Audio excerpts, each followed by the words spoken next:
और brain haemorrhage के कारण उसकी मृत्यु हो जाती है। यमराज उसे लेने आते हैं। शेष कहानी वीडियो में देखिए।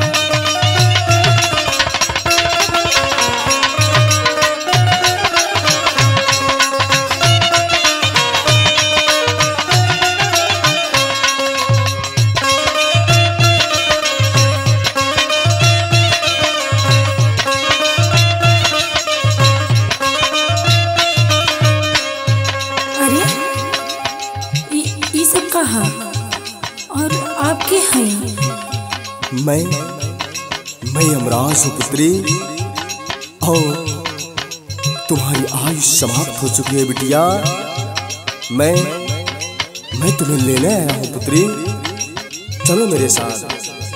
ना प्रभु, ऐसा मत करिए, हमरा पे दया करिए। अभी तो हमार छोट छोट बच्चा बड़े। प्रभु कुछ दिन खातिर और मोहलत दे दी। हम आपके पैर पकड़े थे, हमरे पे दया करी। सुनिए हमारी बात प्रभु, सुनिए। या वही तो हीरावा के दूध के या हरावा हो, अब ही या चरवा जन छोड़ाई ये विधाना।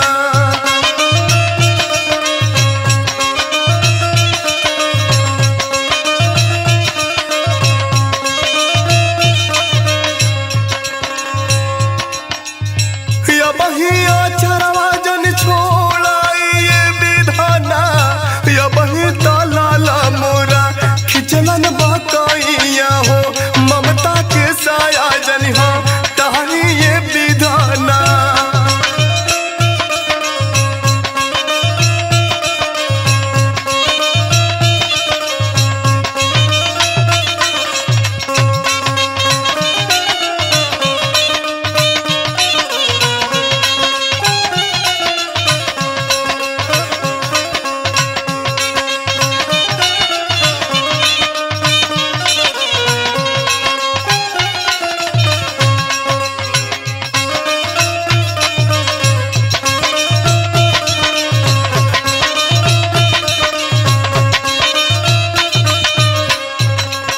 बेटी, यह विधि का विधान है बिटिया, इसे कोई टाल नहीं सकता बेटी।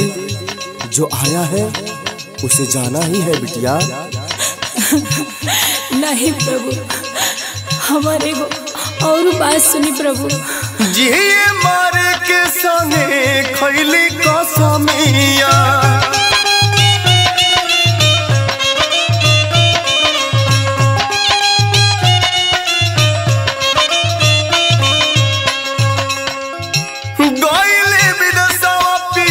दे के बचनिया।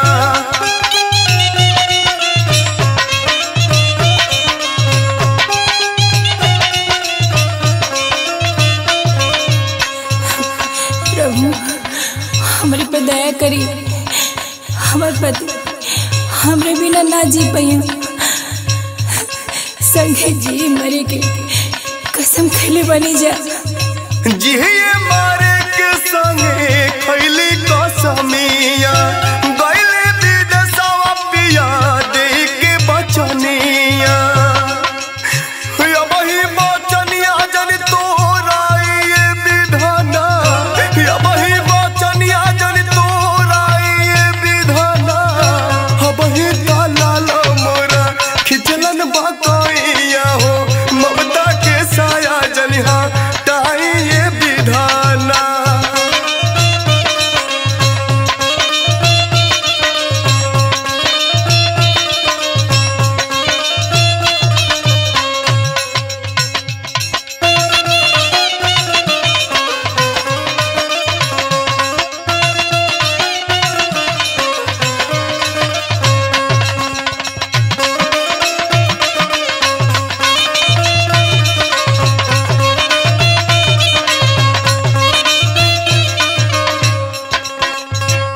पुत्री, यह ब्रह्मा का लेख है बेटी, इसे कोई टाल नहीं सकता, इसे कोई काट नहीं सकता बिटिया।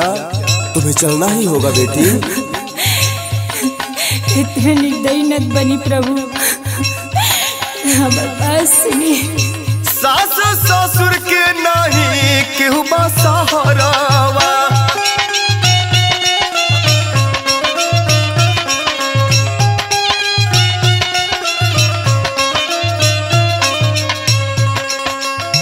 बुढ़ापा में जिंदगी हुई जाए जहरावा।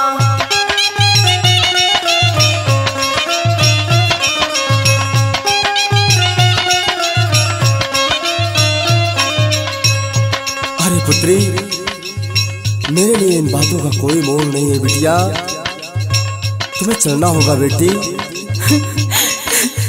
नहीं प्रभु, हम ना रहता हमरा सास ससुर के सहारा बनी। सास ससुर के नहीं केहू बा सहारावा। बुढ़ापा में जिंदगी हुई जाई जहरावा। बाजारा करे जवा जन बनाई विधाना। बाजारा करे जवा जन बनाई विधाना।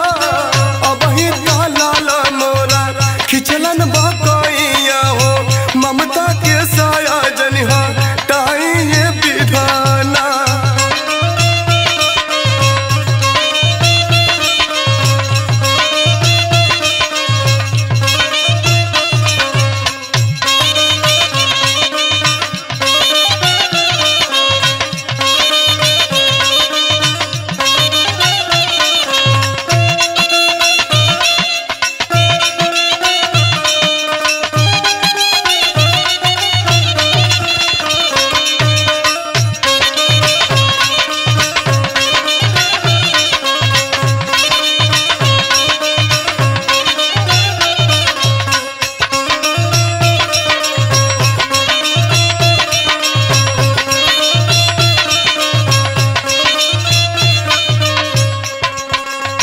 हम कठोर नहीं है पुत्री, हम विधि के विधान के आगे मजबूर है पुत्री।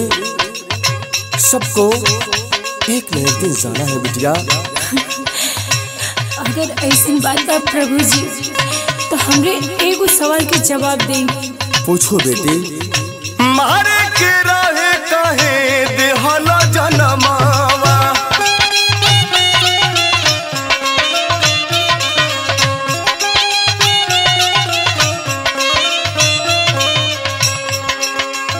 हमरे परिवार के पूरी दिहला करमावा।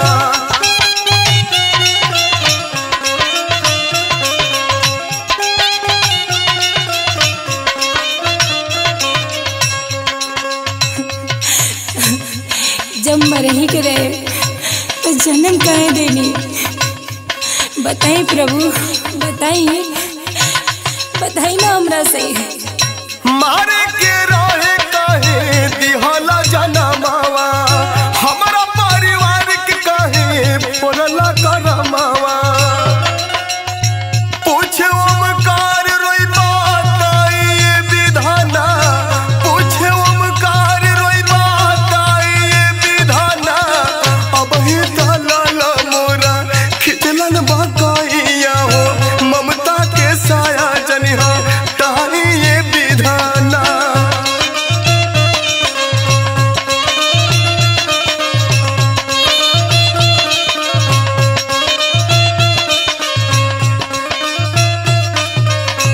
अब ही तहिरावा के दूध के यहरावा हो। अब ही चरवा जन छोड़ाई ये विधाना।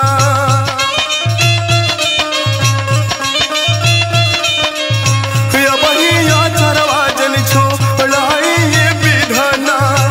अब ही चरवा जन छोड़ाई ये विधाना। शेष कहानी अगले एपिसोड में देखें। पिछले भाग में आप सभी ने देखा कि एक औरत की आयु पूरी हो जाती है और यमराज उसे अपने साथ लेकर चले जाते हैं।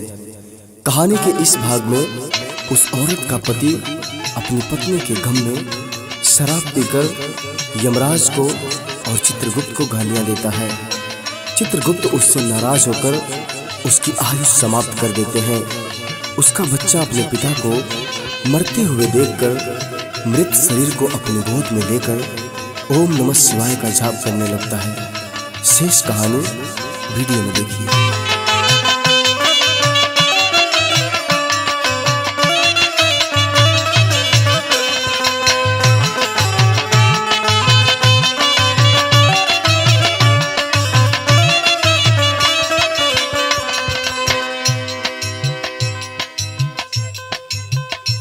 अरे बेटा, मेरी एक बात सुनो। तुम्हारे पिता की आयु समाप्त हो चुकी है बेटा, और तुम अपना तप छोड़ दो बेटा। तुम्हारे पिताजी को मेरे साथ जाना होगा बेटा। अरे आप के हैं? मैं यमराज हूँ बेटा। उहे जो हमारी मम्मी के लिए गए रहे हैं ना, ना हम अपने पापा के ना ले जाएंगे, चाहे कुछ भी हो जाए, हम अपने पापा के ना ले जाएंगे ना। सुनिए हमारी बात। जहर हो ही गईल जिंदगी जहानवा,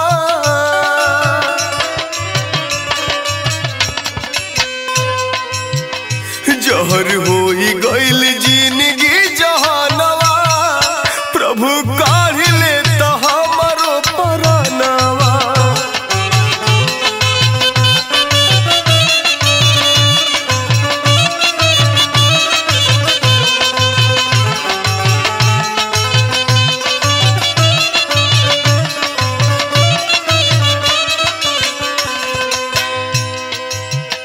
कैसो टार देता विधि का विधानवा,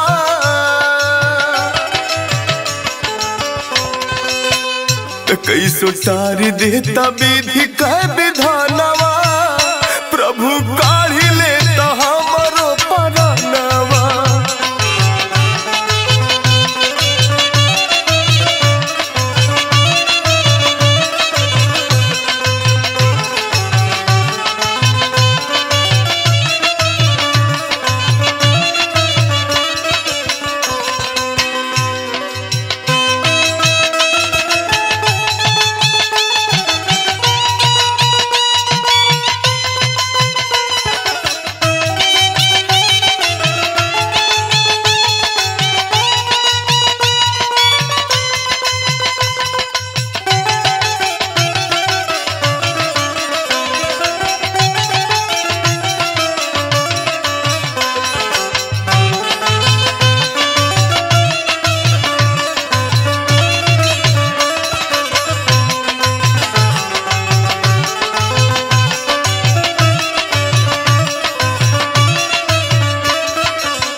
अरे बेटा, जिसकी आयु समाप्त हो जाती है हम उसी को ले जाते हैं बेटा। तुम्हारी आयु अभी शेष है बेटा। नहीं प्रभु, ऐसा मत करिए, वैसे ही हमें दुख के मारल हैं जा। दुख के पहाड़ टूटल माई मरी गईली,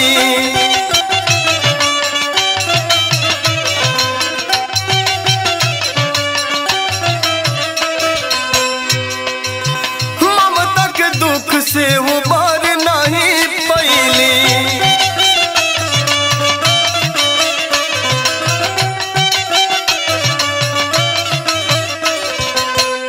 अरे बेटा, वो सब विधि का विधान था बेटा। नहीं प्रभु जी, पहले मम्मी के ले गई, अब पापा के भी ले जात बानी। सुनिए, दुख के पहाड़ टूटल माई मरी गईली, ममता के दुख से वो बार नहीं पैली। अब बाबूजी के जाते बात जानवा,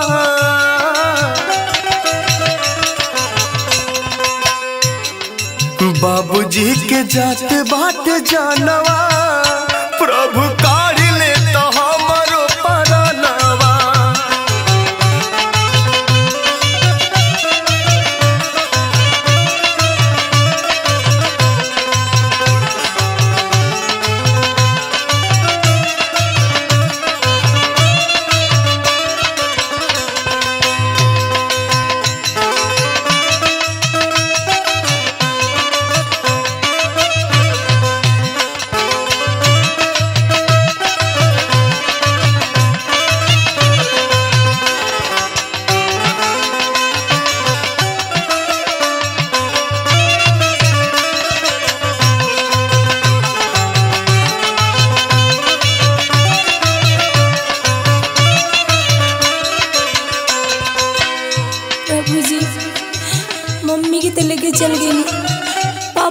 मत ले जाई, हमने के जिंदगी नरक हो जाई, हमने भी तरस खाए।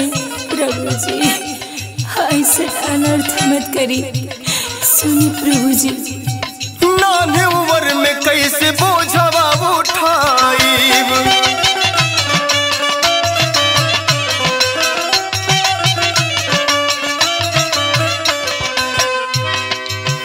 अनबुझ भयवा के कैसे जियाईब।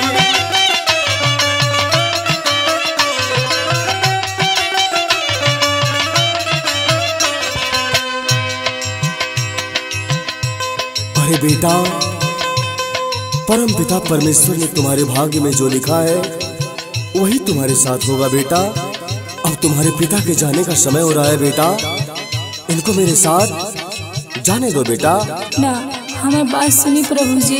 नान्हे उम्र में कैसे बोझवा उठाईब, अनबुझ भयवा के कैसे जियाईब। अब लाचार होके रोवेला सुगनवा,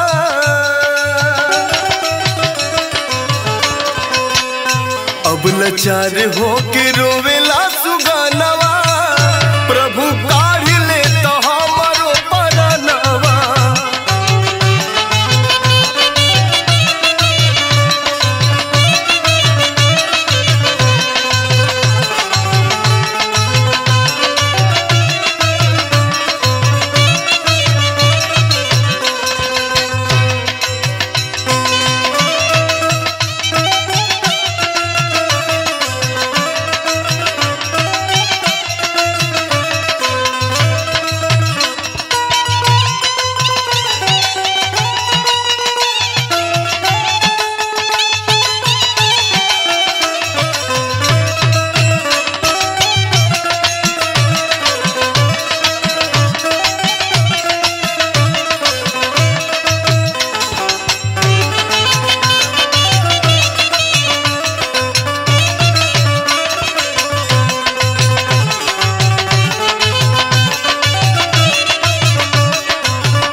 अरे बेटा, यही संसार की रीत है बेटा, और इस रीत के अनुसार मैं विवश हूँ बेटा।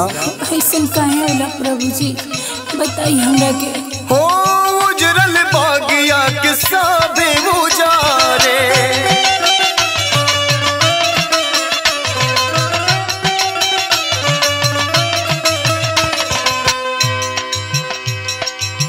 दुखिया के ऊपर और बजरा गिरावे।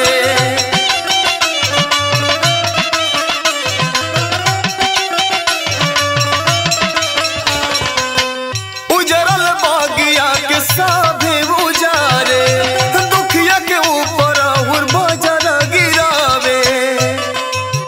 कि वो मकर पूछे ले कही सन विधानवा,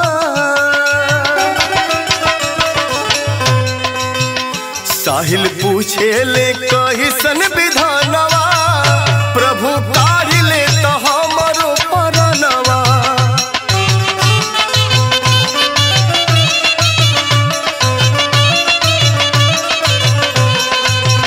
जहर होई गइल जिंदगी जहानवा।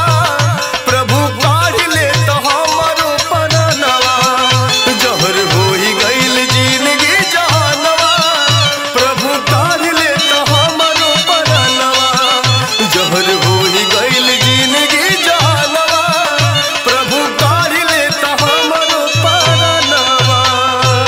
इस तरह से चित्रगुप्त की गलती का पता यमराज को चल जाता है और उस व्यक्ति की आयु वापस कर देते हैं।